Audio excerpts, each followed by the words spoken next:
Ibihe byiza kuri mwese abitegura iminsi mikuru ya Noheli n'umwaka mushya. Ijwi rya Amerika yifatanije namwe ikomeza kubagezaho amakuru muri aka kanya. Muri kumwe na Jeffrey Mutagoma na bagenzi banjye dufatanije. Mu Rwanda inzego za leta zirasaba abaturage kuba baharisha imisoro ku mutungo utimukanwa mbere y'itariki 31 z'ukwezi kwa 12. Gusa abatari bake ntibiboroheye kubera ikiza cya COVID-19 cyazambije ubukungu. Ahubwo ni ibintu by'ubutaka imisoro bose mwihangane munayivane cyo mutaka bwo muhuza bushorera ubusorere ari ubwawe nusorere aragaraka kirazira bari kuyijuruta abaturage rwose babanywa n'igihugu twagihunga iyo misoro y'ubutaka ngo usorere inzuwamwo tuzimuka. Abandi bamwe mu baturage bo mu Rwanda bari mu rungabangabo mu mahanga. Umuryango w'abibumbye urashaka kohereza itsinda rizakora iperereza ku ibangamirwa ry'uburenganzira bwa kiremwamuntu mu ntara ya Tigre muri Ethiopia.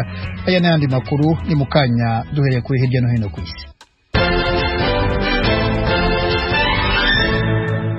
Ayo hirya no hino ku isi tuyehere muri Ethiopia aho umuryango w'abibumbye ONU ishaka kohereza itsinda ry'abashakashatsi ku byerekeye ihungabana ry'uburenganzira bwa muntu mu ntara ya Tigre ahamaze iminsi habera intambara.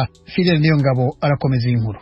Iryo honyangwa ry'agateka ka muntu rivuga ko ririmwo ubwicanyi bw'ikivunga. Ishyirahamwe ONU rivuga kandi ko ubwo bwicanyi bushobora kuba burimwo ibyaha byo mu ntambara. Abagira neza gushika mu minsi ya vuba ntibashoboye gushika mu ntara ya Tigre. Abakozi b'amashirahamwe haranira agateka ka muntu bariko bagerageza kuhashika kugira batoza amakuru y'ihonyangwa ry'agateka ka muntu rivuga ko ririko rirahabera. Umutegetsi mukuru ajejwe agateka ka muntu mw'ishirahamwe ONU Michelle Bachelet yatangaje no musi wa kabiri ko niba abasivile barishwe n'impaka n'impande zitana mu mitwe ubwo bwicanyi ari ibyaha byo mu ntambara. Menyesha ko amatohoza yigenga atahengamiye kandi abaye mu muco akenewe kugira bamenye abakoze ayo mabi ubutungane bwubahirizwe. Madame Bachelet yatanze akarorero ka bumwe mu bwicanyi buvugwa ko bwakozwe ku itariki 9 y'ukwezi kwa 11 ku bantu amajana n'amajana benshi muri bo mu bwoko bw'aba Amhara mu gisagara ca Maikadra kiri mu buraruko bushiye burengero bwa Ethiopia. Yavuze no ku bundi bwicanyi bwakozwe mu bice bibamwo abantu benshi hakoreshejwe ibikoho bikomakomeye nka bya muzinga hamwe no kwica abasivile n'impaka hamwe n'ubusuma bw'ikivunga. Amakuru ishyirahamwe ONU rifise avuga ko impande zose zitana mu mitwe zatyoje bikomeye agateka ka muntu. Yamarizo mpande zirabihakana. Urakoze Fidel. Leta ya Washington iri mu burengerazuba bwa Amerika yasohoye itegeko ry'uko abagenzi bava mu Bwongereza na Afrika y'Epfo bazahabwa akato k'iminsi 14 kubera ikibazo cy'ubwoko bushya bwa virusi ya corona. Oriane Itangishaka byifashe bite? Buramatari w'iyo ntara Jay Inslee asaba abenegihugu ba leta ayobora kwipimisha uwo mugera. Inslee avuga ati iyo ngingo yerekeye amagara y'abantu iratomoye kandi ifise intumbero yo gukingira amagara y'ababa muri leta ya Washington. Uwo mutegetsi yasiguye kandi ko ingingo yo gushira abantu mu kato ije kugira ikingi ntihabe ibitigiri by'abagwaye murengera byotuma ibitaro birengerwa. Avuga ko kuja mu kato iminsi 14 ari ngombwa ariko ko atawuzoshirwa mu munyororo kubera iryo tegeko. Ni mu gihe avuga ko asanga abanyagihugu muri iyo leta basanzwe bubahiriza amategeko mu buryo bushimishije. Ibindi bihugu bitari bike biramaze gushira ingenzi ziva mu gihugu c'Ubwongereza ku rutonde rw'ibihugu bitagendegwa kubera ubwo bwoko bushasha bw'umugera wa corona bwadutseyo. Ni nyuma yaho umushikiranganje w'Ubwongereza ajejwe amagara y'abantu Matt Hancock atangarije ubwo bwoko bushasha bwa corona avuga ko buriko buratikiza inganda. Uburusiya bwamaganye abategetsi b'umuryango w'ubumwe bw'Uburayi ku butaka bwabo kubera ibihano uwo muryango wafatiye icyo gihugu ku mpamvu zirebana no kurogwa k'umunyapolitiki utavuga rumwe na leta Alexei Navalny. Fidel Niyongabo komeza tubwira ivyo nkuru. Abategetsi b'Uburusiya bariko baragura urutonde rw'abategetsi b'Uburaya baziririjwe kwinjira ku butaka bw'Uburusiya kubera ibihano umuryango w'ibihugu by'Uburaya wafatiye ico gihugu kubijanye n'isumu Navalny yahawe. Iyo nkuru yatangajwe no musi wa kabiri no bushikiranganje bujejwe imigenderanire bw'Uburusiya. Mu kwezi guheza abashikiranganje bajejwe imigenderanire b'umuryango w'ubumwe bw'Uburaya barafatiye ibihano abategetsi batandatu b'Uburusiya n'ikigo kijejwe ubushakashatsi c'ico gihugu bifatiye ku isumu Navalny yahawe. Mitangazo ubushikiranganje bujejwe imigenderanire bw'Uburusiya bwasohoye no musi wa kabiri bwise ibihano vy'umuryango w'ubumwe bw'Uburaya ingingo ya politike yafashwe mu ntumbero yo kurondera guhangana. Iyo ngingo y'Uburusiya ifashwe umunsi umwe nyuma yuko Navalny umunyapolitiki amaze igihe kinini agwanya Vladimir Putin ashize ahabona ivyo avuga ko ari ivyo yaganiye ku telefone n'uwikekwa ko ari mu bajeje umutekano w'igihugu. Itangazamakuru rivuga ko ari mu mugwi uvugwa ko wakurikiranye Navalny mu kiringo c'imyaka itari mike. Mu majwi yafashwe ku telefone uwo muntu aravuga idonido ku kugena igikorwa cyo guhisumu Navalny cagenze. Ubushikiranganji bujejwe imigenderanire ntibwamenyesheje amazina y'abategetsi b'umuryango w'ubumwe bw'Uburaya batemerewe kwinjira ku butaka bw'Uburusiya canke igihugu cabo.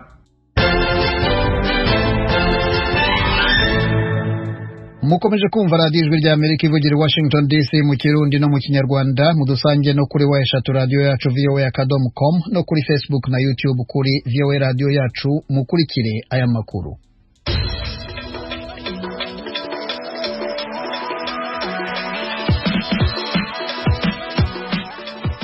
Amakuru yo mu karere tuyahere mu Rwanda aho mu gihe hasigaye ibyumweru bibiri ngo buri muturage wese ufite ubutaka busora abe yarangije kubwishyurira.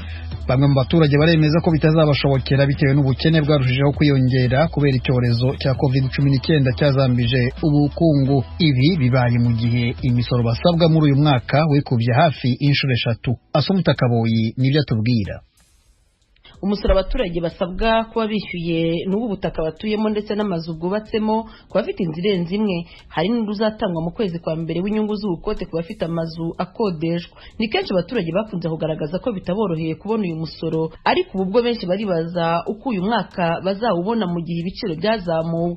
Uyu musoro wavuye ku mafaranga ari hagati ya 0 na 80 bitewe n'icyo ubutaka bukoreshwa ugezwa kuri 0 n'amafaranga 300 kuri metero kare. Uko kongera umusoro ni ikintu abaturage bakomeje kuvuga ko kije kubahuhura mu gihe n'ubundi ubukungu bwabo bwifashe nabi. Ahubwo ni ibintu by'ubutaka imisoro bose mwihangane munayivane ko ubutaka bw'umuhuza bushorera ubushorere ari ubwawe ngusorere karagara kirazira bari kuyijuruta abaturage rwose babanywa watwe n'igihugu tuzagihunga kiyo misoro y'ubutaka ngusorere inzu wamwo tuzimuka. Nubwo kenshi abaturage basobanura iby'uyu musoro usanga hari abahisemo kuwihorera, ariko byatinda ingaruka zikabageraho. Abantu bamwe bavuganye n'Ijwi rya Amerika bo mu murenge wa Rweru mu karere ka Bugesera. Nk'iyo wagize akabazo bibaye ngombwa ko afata nko ku butaka afite agira ngo agurishe aho agira ikibazo akemura, asanga arimo imisoro irenze ubushobozi ya parisera agiye kugurisha agahitamo kubireka. Barasora ariko usanga batabyumva kuko aravuga ati se ndasorera ubutaka ntacyo bunyinjiriza ndabusorera, ugasanga amafaranga yo gusora ntago ari kuboneka kubera ubutaka ntacyo burimo kumwinjiriza. Niba nta gihindutse ubwo bazakurikiza itegeko rya leta bwisubize. Iki kibazo ntikigaragazwa n'abaturage gusa kuko n'abajijutse berekana ko uyu musoro wakwa ku butaka no ku mazu abwubatseho ubangamiye cyane abaturage, cyane cyane abafite amikoro make. Madame Ngabire Marie Immaculée ni umuyobozi wa Transparency ishami ry'u Rwanda yabibwiye Ijwi rya Amerika. Abaturage bose barasa n'abahungabanye kubera iyi misoro. Uwo muvuganye wese ariko arakubwira ati ntabwo tuzi uko ibintu tuza kubisohokamo. Abitwa rero ngo batuye mu mujyi kandi mu by'ukuri batishoboye kandi barahari, twarababonye cyane iki gihe cya COVID. Ngira ngo nta mudugudu n'umwe muri aya makaritiye menshi y'umujyi wa Kigali utari ufite abaturage ugaburira kubera ko batabashije no kubona icyo kurya, kandi bafite amazu yabo basanzwe batuyemo. None se iyi misoro bazayishoboza iki? Ukweho ko no kuri twebwe twese iraremereye, ariko nibura irakakuremerera ufite naho uyakura. Iyo rero batubwira ngo hari abo bazasonera, ntabwo ari byo, kuko icyo twabonye buri umudugudu wose cyangwa se wenda n'akagari baricara bakagena uwo musoro bazatanga. Ubwo rero niyo ndabona ibi bintu biteye impungenge, leta ikwiye kubitekerezaho. Niba tuvuga umuturage ku isonga, ntabwo noneho dukwiye kumusonga. Ikibazo kinavugwa kandi n'imiryango iharanira uburenganzira bwa muntu mu Rwanda. Safari Emmanuel uhagarariye Crado yabiganirije Ijwi rya Amerika asaba ko uyu musoro ukwiye kuvaho. Irya tegeko ry'imisoro y'ubutaka ni itegeko mu by'ukuri ku bwacu nka societe civile tubona yuko ribangamiye abaturage. Itegeko rero bwa mbere ryagombye kuza rireshyeshya abantu. Ikindi cya kabiri, iriya misoro iri hejuru ugereranyije n'imibereho y'abaturage. Noneho twaje no muri periode mbi, ubukungu bwagabanutse cyane. Ntabwo cyari igihe mu by'ukuri cyo kugira ngo abanyarwanda cyangwa se abaturage bongerezwe imisoro bayishyire hejuru, kuko nabo ni abanyarwanda kandi bashinzwe kubahiriza uburenganzira bw'abantu. Nimba abanyarwanda bagira bataka, buriya ntabwo ushobora kureberera abantu bariho bataka bumva yuko baremerewe n'ikintu kandi ubu hari kugira ngo bahe igisubizo. nubwo abaturage ndetse n'imiryango irengera uburenganzira bwa muntu isaba gusaba ko iri tegeko ryahinduka, ikigo cy'igihugu gishinzwe kwakira imisoro n'amahoro cyo kivuga ko guhindura itegeko byashoboka mu gihe bigaragaye ko ribangamiye abaturage. Mu bisobanuro, Ernest Karasira, komiseri w'imisoro yeguriwe inzego z'ibanze mu kigo cy'igihugu gishinzwe imisoro n'amahoro Rwanda Revenue Authority, agaragaza ko guhindura iri tegeko bitari hafi. Itegeko iyo babonye mu by'ukuri hano ribangamye cyangwa se barigomba kunozwa neza, murabizi amategeko arahinduka cyane, itegeko nshinga twarahinduye, itegeko ry'umusoro rero ntabwo byahora kudahinduka, mbona bikiri kare kuko itegeko ngo tukishyira mu bikorwa. Umwaka wa mbere wa 2019 twasoresheje kuri 80 kuko n'ubundi bari muri benshi cyangwa se mu byapimo itegeko ryemera hagati ya 300. Ubu ngubu rero inama njyanama za buri rwego baricaye baravuga bati reka naho turebe itegeko riteganya, turebe n'abaturage bacu ndetse tubahagarariye dushyire ibipimo mu by'ukuri bibanogeye. Biramutse bigaragaye ko hari n'ikibazo itegeko rishya rigena ko metero karimwe y'ubutaka izajya isoreshwa hagati y'amafaranga 0 kugeza kuri 300 bivuye kuri 0 kugeza kuri 80. Inama njyanama y'uturere nizo zigena amafaranga ubutaka runaka busora, kandi abo bayobozi akaba aribo bagaragaza ko mu gihe umuturage byagaragara ko atabushobora kwishyura ashobora gusonerwa. Mu gihe kandi umuntu yanze kwishyura burundu kandi yari afite ubushobozi, hifashishwa amategeko asanzwe ashobora no kugeza ko ibintu bye byatezwa cyamunara. Gusa mu kiganiro umukuru w'igihugu Paul Kagame yari yagiranye n'abanyamakuru ndetse n'abanyarwanda abagaragariza uko igihugu gihagaze, iki kibazo cyagarutsweho n'abatari bake. Umukuru w'igihugu abizeza ko kigiye kuganirwaho. Assumpta Kaboyi, Ijwi ry'Amerika, i Kigali. Abashakashatsi n'abahanga hirya no hino ku isi bakomeje gukangurira abatuye isi kuzitabira igikorwa cyo gufata urukingo rwa COVID-19 mu gihe ruzaba rwabagezeho. Baribanda ahanini ku kunyomwaza amakuru y'ibinyoma, muri yo harimo ko izo nkingo zirimo utwuma dutanga amakuru. Ibyo n'ibindi mugenzi wacu Edi Rwema amaze kubibaza Dr Janvier Gasana, umwarimu akaba n'umushakashatsi muri kaminuza ya Kuwait. Ikiganiro cyane rero ngo nigisha abantu ko nakoze ubushakashatsi ndebe ukuntu izo vaccine zateguwe, none bisanga barakurikije uburyo bwose bwemewe, noneho nkaba ndimo mbwira abantu ko bimeze kugira ngo bafate ibyemezo niba bazabifata cyangwa batazabifata. Cyane cyane ko nari n'indi minsi mfite poroje yigishaga abaganga n'abandi bashinzwe imirimo hirya no hino kugira ngo birinde covid. Uvuze ko umaze igihe nawe ukora ubushakashatsi, gerageza utubwire uko wakiriye aya makuru y'izi nkingo nshya, cyane cyane ko ari inkingo zitarakwirakwizwa hirya no hino ku isi, nibwo zigitangira gutangwa hano muri Leta Zunze Ubumwe za Amerika ndetse no ku mugabane w'Uburayi. Nk'abantu bafite amatsiko cyangwa se hari n'abandi bashobora kuba bashidikanya ko izi nkingo zishobora gukora, wababwira iki? Vaccine ntabwo zunga amagara, ahubwo vaccination y'abantu rero gufata iyo vaccine ibyo bigira akamaro. Mu by'ukuri indege ukuntu izo nkingo zateguwe n'ikintu zaje kwemerwa, narebye ndetse ukuntu zateguwe, noneho hari inzego nyinshi zigomba kunyuramo kugira ngo zemerwe umuntu yabyemera. Hanyuma wari ukomoje ku bijyanye n'akamaro k'urukingo, ariko ukavuga ko kuba urukingo ruhari ni kimwe, ariko gukingira abantu ni ikindi, kandi nacyo gikenewe cyane muri iki gihe. Ese hari inzitizi ubona zishobora kubangamira icyo gikorwa cyo gukingira? Ibi mbihera ko hano muri Leta Zunze Ubumwe za Amerika hari abantu benshi bagira hafi kuri 40% ry'abaturage bavuga ko batiteguye kuba bakingirwa, ko batizera izi nkingo. Nk'abantu bagishidikanya izo nkingo cyangwa se basa nkaho bazifiteho ikibazo, wababwira iki? Uravuga 40 aho ngaho muri Tanzania muri Kuwait ni 50% bavuze ko badashaka ikingo. Abandi n'abanyeshuri banjye bamwe bakambwira hari n'umukorere nahoze mbaga ntabwo twafata ikingo neza. Hari information zituzuye ziri kuri internet zicikana zivuga ko hari ibibazo bizayemera n'akazi ko hari amapolitiki zirimo z'ibintu bagiye hose, ndetse hari information zose usanga zituzuye, ndetse rero nani mwongera namwe mu by'ukora ubushakashatsi bigaragaza imirire za raporo z'abagize yakoze n'abahanga noneho n'ifata icyemezo cyo kugaragaza n'itanga ikiganiro cyanjye rero kugira ngo niba hari abantu bizabasha kumvisha ko ibintu nk'uko bashaka n'informasiyo bakaba bambaza nkayibagezaho noneho ibyo bakagira icyemezo cyo kuba babifata. Mugambwa Gasana, bamwe mu basa nkaho bataremera neza urwo rukingo, aho babihera nuko ngo rwakozwe mu gihe gito cyane. Nibaza ko ari nabwo bwa mbere urukingo rusohowe mu gihe gito nk'uko byagenze ubu ngubu.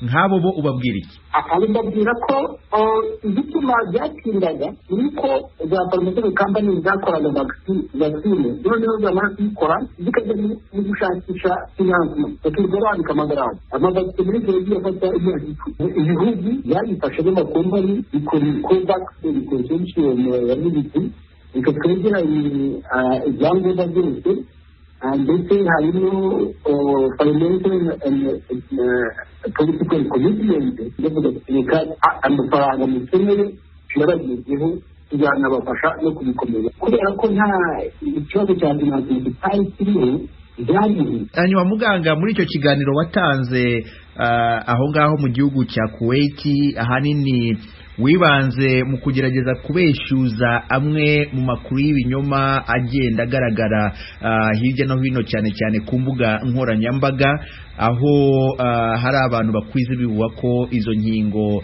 zishobora kuzagira ingaruka ku baturage.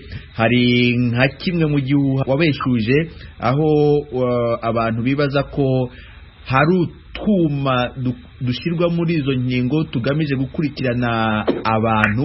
Nk'abo bantu bafite iyo mitekerereze bo wababwira iki? Ese hari utwuma turi muri izo nkingo koko?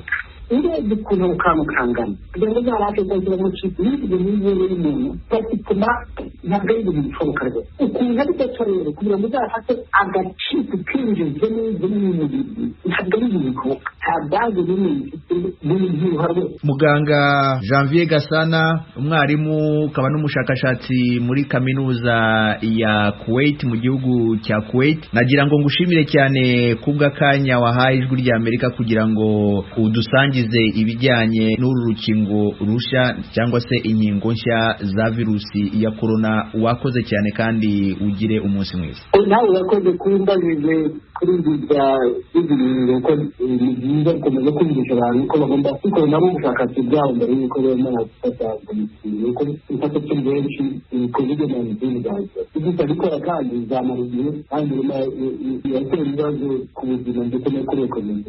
Dr Janvier Gasana mu kiganiro na mugenzi wacu Edi Rwema.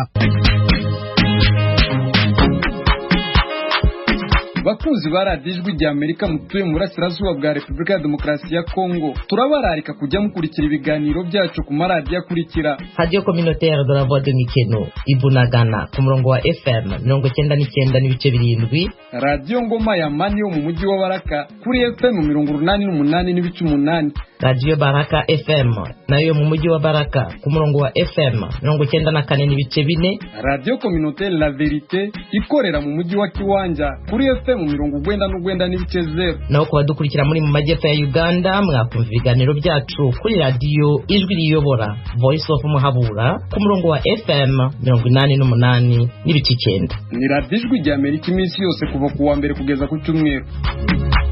Kuwa gatandatu ushize hari itariki 19 z'ukwezi kwa 12 mu Burundi habaye irushanwa ry'abari ryiswe Miss Ngoma, ryari rigamije kwerekana umuco gakondo w'igihugu cy'u Burundi. Anne Niyera, umwari w'imyaka 22, niwe wahize bagenzi be muri iryo rushanwa. Mu kiganiro muri Isanga cy'uyu munsi yaganiriye na mugenzi wacu Oriane Tangishaka amubwira uko yakiriye iyo ntsinzi. Oriane kandi yaganiriye na Alfred Hatungimana uyoboye ishyirahamwe ryateguye amarushanwa ya Miss Ngoma. Ndabinezerewe rwose, ndanezerewe cyane rwose vema. Ndabishimiye Imana ko yabaye hafi muri byose. Hamangiriye ko nshimira n'uwo wese yoba ariko arumviriza iki kiganiro yagize icyo afasha, haba mu kurondera like kuri Facebook, haba mu gupipinya ikindi kintu icyo ari cyo cyose. ni ukuri bose yese abahezagiye namwe merci beaucoup. urakoze cyane. None tukiri kuri wewe wari ubyiteze yuko uzotsinda canke n'ikintu caje utabyiteze na gatonya canke wari wumva ufise ayo mahirwe? Ubisanzwe muri myiganwa ugenda uvyizeye ariko kuri urya munsi ntuba ufise aho uhagaze ubu witeze icyo Imana izaho gukorera. Rero nari intekanye hama niteze icyo Imana iza kumfasha vrema. Turakugaruka ko mu kanya tugaruke kuri byinshi mu kungene witeguye n'umukungene washoboye kuronka ibyo ukeneye byose kugira ngo ushobore gushika aho washitse. Mpindukire kuri Alfred Hakizimana. Alfred, ibirori twabonye ku mbuga ngurukana bumenyi byari byitabwe n'abantu benshi, byari bisa n'ibiryoshe cyane. Muri make kuri wowe urubanza rwagenze gute? Ego murakoze cyane, urubanza rwagenze neza, aho ndi bwanje ndabishimira cyane. Ahanini byari byateguwe byarabaye naho byashitse bikaba biteze gatoya kubera imvura yaraduciye nko gatoya iragwa amasaha arenga gatoya 3 bituma ibirori bihera bitevye, ariko muri rusange ibirori byagenze neza kandi abari bahashitse bose barabishimye naho twahejeje dutevye. Birumvikana ko iyo imvura iguye si kosa ryanyu, birashika, ariko urubanza rwarahavuye ruraba biragenda neza. None nk'abatumire muba mwaratumiye abatumire b'iteka bashoboye kuhashika bari nk'abandi?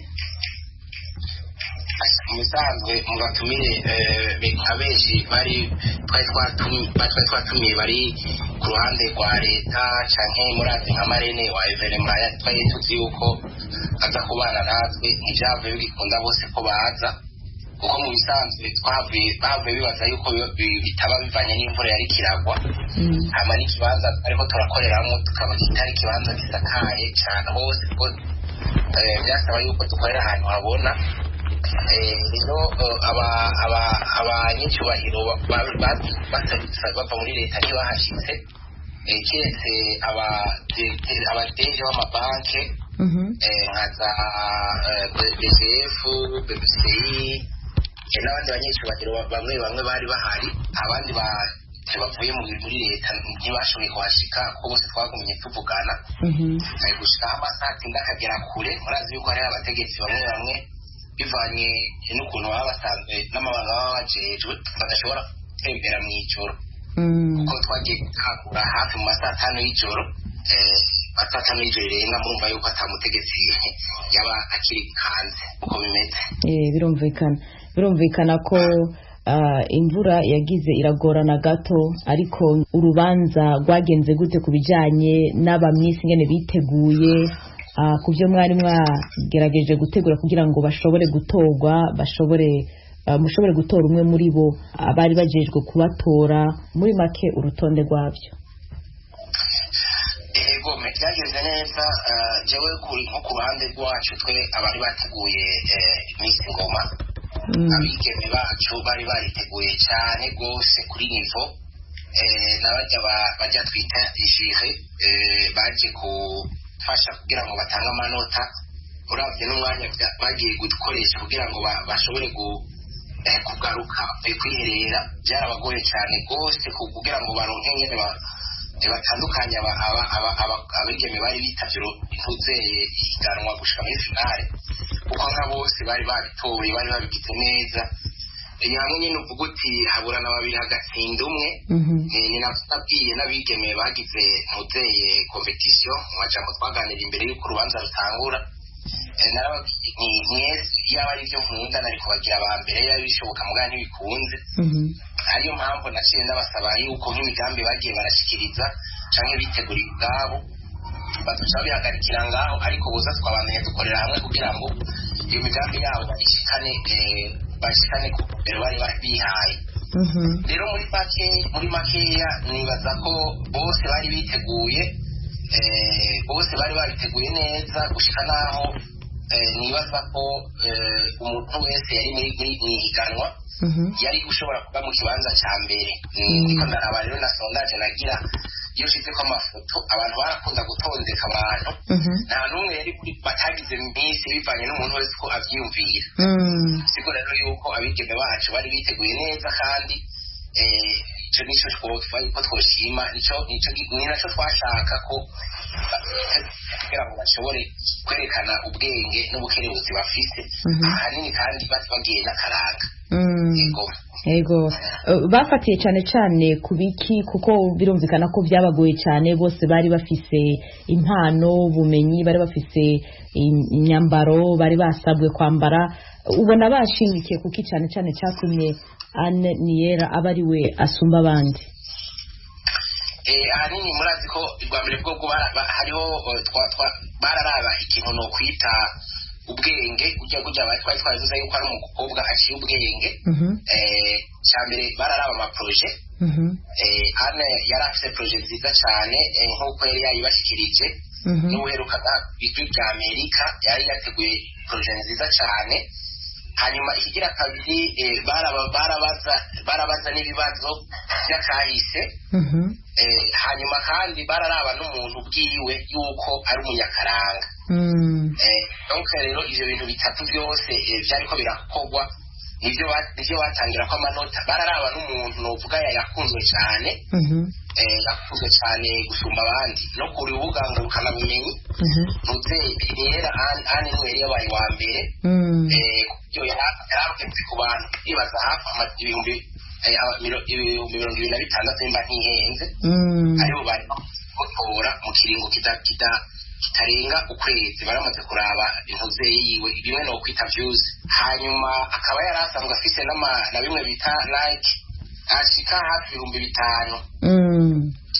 kiringo kitarenze indwi zitatu rero muri icyo gihe rero narabajije jiri igituma itacimugira nyene Miss Populaire nk'uko byari bitegekanijwe baca bambwira bati twe twasanze abigeme bose bivana n'amaproje n'inyifato bifashe bose bigejeje neza ati abaro dusha turaharura dusanga yuko Anne comme yamaze kuba Miss Ngoma yuko uwundi yakurikiye amanota akurikira bajya ba Dauphine bibe babiri ariwe twoca tugira Miss Populaire aricyo gituma haciye haba uwitwa Habimana Krahakani niwe yari afise amanota akurikira abo uyo Miss n'abandi ba Dauphine bibe babiri ariwe cyaba Miss Populaire gusa mwumva neza yuko na jiri ubwayo yavuga iti aba bantu biba bishabuka twese byose babagira ba mbere ariko ntibyakunda kuko urumva ryari hitana Anne birumvikana ko non seulement